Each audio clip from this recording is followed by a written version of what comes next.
Hello everybody, welcome back to our YouTube channel, The Legal Theory.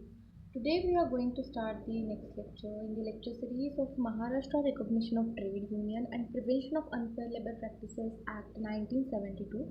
तर इथं जो chapter 5 आपण स्टार्ट करणार आहोत त्यामध्ये इलिगल स्ट्राईक काय असतो, इलिगल लॉकआउट काय असतो ते आपण बघूया ह्यामध्ये. Okay, MRTU and PULP act 1971.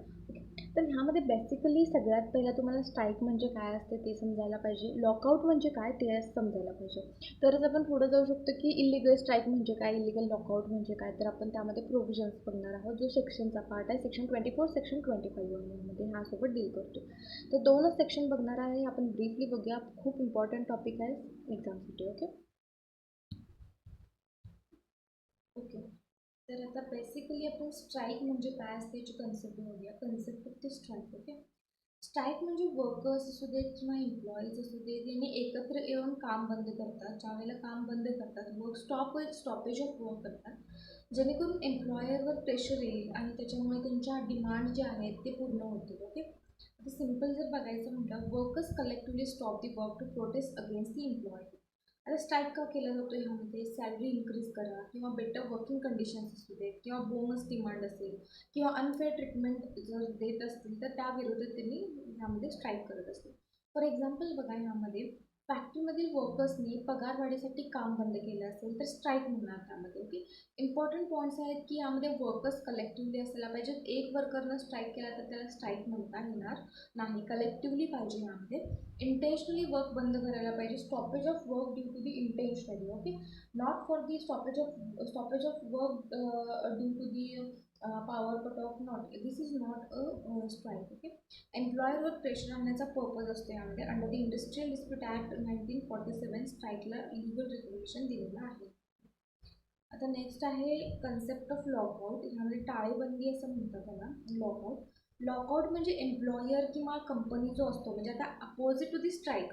जसं स्ट्राईक जो आहे ह्यामध्ये लेबर्स जे असतात म्हणजे एम्प्लॉईज जे असतात, एम्प्लॉयरला प्रेशराईज करण्यासाठी करतात. सो लॉकआउट म्हणजे एम्प्लॉयरने वर्कर्सला काम करू न देणे किंवा वर्क प्लेस बंद करणे, त्याला आपण लॉकआउट असं म्हणतो. Okay, it is opposite to the strike and employer chooses a work place और refuses to give a work to employees. आता कंपनी ओनरने फॅक्टरी गेट बंद केले आणि वर्कर्सला आत येऊ दिले नाही तर त्याला आपण लॉकआउट म्हणणार. एम्प्लॉयकडून ॲक्शन घेतली जाते, वर्क प्लेस टेम्पररी बंद ठेवला जातो वर्कर्सवर प्रेशर आणण्यासाठी, जसं की आपण स्ट्राईकमध्ये बघितलं. सेम तशीच कंडिशन. आता तुम्हाला स्ट्राईक आणि लॉकआउट काय समजलं असणार. आपण नेक्स्ट जो आहे यामध्ये इलिगल स्ट्राईक आणि लॉकआउट काय असतो तो यामध्ये पहिला सेक्शन नंबर 24 जो आहे यामध्ये बेसिकली खूप इम्पॉर्टंट सेक्शन आहे. यामध्ये section number 24, illegal strike and illegal lockout. Okay, तर बेसिकली ह्यामध्ये स्ट्राईक इज अन इलिगल. कधी स्ट्राईक जो असतो त्यावेळेला इलिगल आपण त्याला म्हणणार आहे ते सांगितलं यामध्ये. In this act, unless the context requires otherwise, illegal strike means a strike which is commenced or continued. आता illegal strike कधी होणार आहे, फर्स्ट जो पॉईंट आहे, without giving to employer notice of strike in the prescribe form within the 14 days of the giving notice of such. म्हणजे काय म्हणलं आहे की तुम्ही जर स्ट्राईक करणार असेल, एम्प्लॉईज जे आहेत ह्यामध्ये स्ट्राईक करणार असतील तर पहिला एम्प्लॉयरला काय करायचं आहे, 14 दिवसाच्या आधी नोटीस करायचं की असं असं आम्ही स्ट्राईक करणार आहे. जर तुम्ही नोटीस नाही दिला तर ते इलिगल आहे असं कन्सिडर केलं जाणार, उठायचं आणि स्ट्राईक केलं जाणार नाही, आधी नोटीस द्यावी लागणार आहे ह्या केसमध्ये.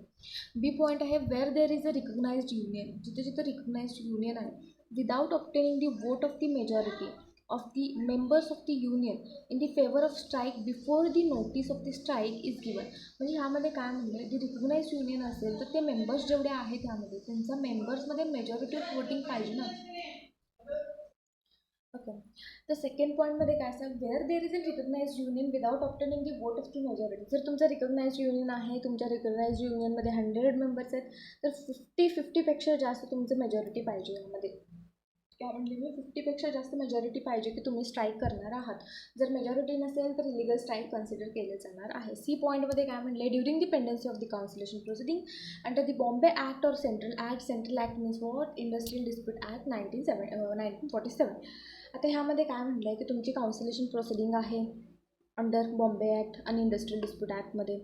And 7 days after the conclusion of such proceeding, तुमची एकतर प्रोसिडिंग पेंडन्सीमध्ये आहे किंवा संपलेली आहे पेंडेन्सीमध्ये असेल तरीसुद्धा तुम्ही स्ट्राईक करू शकत नाही. आणि तुमची जर जे काउन्सिलेशन प्रोसिडिंग आहे ते कन्क्लूड झाली असेल तरीसुद्धा 7 दिवसापर्यंत तुम्ही काय करू शकत नाही, इथं पुढं 7 डेजपर्यंत तुम्ही स्ट्राईक करू शकत नाही. ओके, नॉट स्ट्राईक करू शकत नाही यामध्ये तुम्ही. 7 डेजच्या पुढं तुमचा जो काय नोटीस वगैरे देऊन आहे ते तुम्ही करायचं आहे ह्यामध्ये, नोटीस ऑफ स्ट्राईक. देन ह्यामध्ये नेक्स्ट काय म्हटलं, where the submission respect of any of the matters covered by the notice of the strike is registered under section 66 of the Bombay act before such a submission is lawful असणार आहे, lawfully revoked असणार आहे. Okay, next जो आहे ह्यामध्ये जो point सांगितलेला आहे,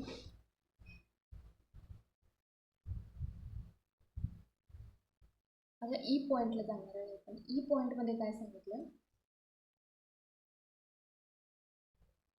ई पॉईंटमध्ये आहे, where an industrial dispute in respect of the matters covered under the notice of the strike has been referred to arbitration of the proceeding. Simply आहे, एवढं मोठं लक्षात ठेवण्याची गरज नाही आहे.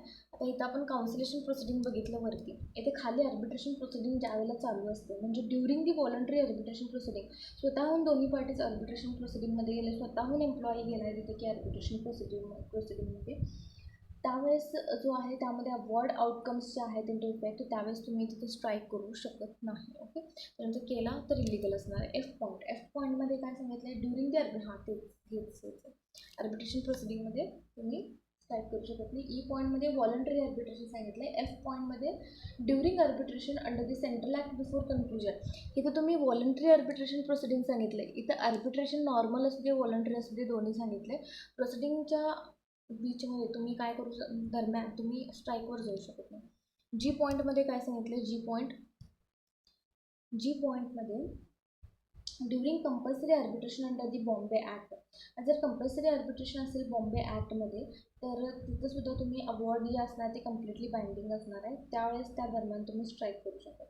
एच पॉईंटमध्ये during the adjudication under the central act जो आहे, लेबर लॉ कोर्टाच्या समोर ते जर ॲडज्युडिकेशन चालू असेल तर त्यावेळेस तुम्ही स्ट्राईक करू शकत नाही. की पॉईंट्स लक्षात ठेवा, एवढं सगळं लक्षात ठेवायची गरज नाही.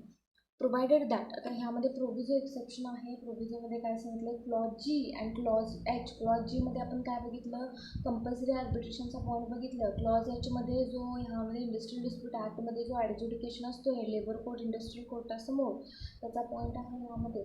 तर and employer does not accept or disagree on arbitrator, ह्यामध्ये सांगितलं आहे डिसॲग्री करू शकत नाही, आर्बिट्रेटर मी नेमलं नाही आहे म्हणून. सेकंड पॉईंटमध्ये काय सांगितलं आहे, लास्ट पॉईंट जो आहे आय पॉईंटमध्ये, ह्यामध्ये I point, during the operation of any settlement or award on the matters covered. तुमचा आता सेटलमेंट अवॉर्ड चालू आहे तुमचा प्रोसिजरमध्ये आणि त्यात तुम्ही स्ट्राईक करत बसला तर सेटलमेंट अवॉर्ड कधी होणार आहे, ओके, वाढणार आहे. त्याच्यासाठी तसलं काहीही करायचं नाही. आता सेकंड पॉईंट इथून जो गेला आहे सबसेक्शन सेकंड, त्याला इलिगल लॉकआउटचा पॉईंट आहे. सेम सगळे कंडिशन्स जे आपण स्ट्राईकला बघितले ते सेम कंडिशन सगळे इथं लॉकआउटला पण सुद्धा येणार आहेत. ओके, तर परत आपण लॉकआउट घेणार का नाही, लॉकआउट घेणार नाही. जे पॉईंट्स आपण स्ट्राईकला बघितले तेच लॉकआउटला येणार आहेत सगळेचे सगळे. त्याच्यानंतर डायरेक्ट आपण सेक्शन 25वर जम्प करणार आहोत. सगळे बघा तुम्ही वाचून, सगळे सेम आहेत. त्यामध्ये काय म्हणलं आहे की reference of the labour code for the declaration whether the strike और लॉकआउट इज इलिगल.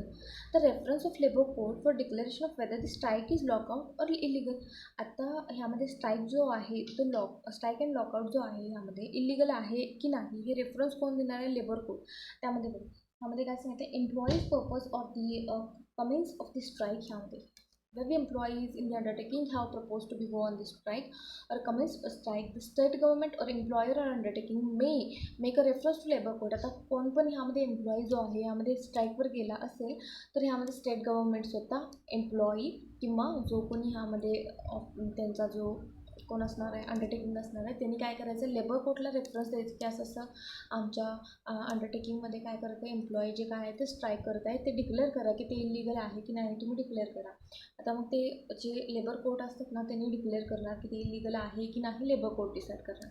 सेकंड पॉईंटमध्ये काय सांगितलं यामध्ये, सेकंड जो पॉईंट आहे, सेकंड पॉईंट जो आहे यामध्ये सबसेक्शन सेकंड आहे. सबसेक्शन सेकंडमध्ये सांगितले की यामध्ये where the employer of any undertaking has proposed a lockout has or commenced a lockout, the state government or recognized union, or where there is recognized union, any other union employees in undertaking make a reference to the labor code for the declaration whether such lockout is will be illegal or not. Okay, त्यामध्ये employer वगैरे काय करणार त्यामध्ये ह्यामध्ये स्ट्राईकचं सांगितलं होतं. तर इथं स्ट्राईक जे आहे, स्ट्राईक जर केले एम्प्लॉईजनी तर कोण कोण रेफर करणार ह्यामध्ये, एक तर सगळ्यात पहिला एम्प्लॉयर करणार, अंडरटेकिंग करणार ह्यामध्ये, किंवा ह्यामध्ये कोण करणार आणि कोण स्टेट गव्हर्नमेंट स्वतः करणार. आता इथं लॉकआउटचा पॉईंट आहे. जर लॉकआउट इलिगल आहे की नाही हे रेफरन्स द्यायचं असेल तर कोण रेफरन्स देणार, ह्यामध्ये स्वतः एम्प्लॉई देणार किंवा रिकॉग्नाइज्ड युनियन देणार. ओके, तर ह्या केसमध्ये आणि युनियन ऑफ एम्प्लॉईज देऊ शकतात ह्यामध्ये अंडरटेकिंगमध्ये. ओके, इलिगल आहे की नाही ते डिफाईन करण्यासाठी. आता एक्सप्लेनेशनमध्ये काय सांगितलं basically एक्सप्लेनेशनमध्ये, for the purpose of this section recognized unions include the representative of the union under the Bombay Act also. Okay, त्याच्यानंतर थर्ड पॉईंटमध्ये काय सांगितलं, the declaration shall be made except in the open court. no declaration no declaration shall be made except in the open court. इसका मतलब क्या है म्हणजे काय, ensures the transparency and fairness proceeding are not a secret. Open कोर्टमध्ये जे declaration आहे ते इथं डिक्लेरेशन होणार आहे. फोर्थ पॉईंट जो आहे यामध्ये, declaration of the court labour court is binding in the all the proceeding of the act, सगळ्यांना बाइंडिंग असणार आहे. फिफ्थ पॉईंटमध्ये काय सांगितलं आहे, if the strike or lockout declared illegal, ह्यामध्ये जर स्ट्राईक आणि लॉकआउट जर इलिगल आहे असं डिक्लेअर केलं तर एम्प्लॉई असू दे किंवा एम्प्लॉयर असू दे, विदिन दी 48 आवर्स इथे विदिन दी 48 आवर्सच्या आत ते काय करायचं, स्ट्राईक असू दे किंवा लॉकआउट असू दे, विथड्रॉ करून टाकायचं. ह्यामध्ये पुढं कंटिन्यूमध्ये ठेवायचं नाही आहे.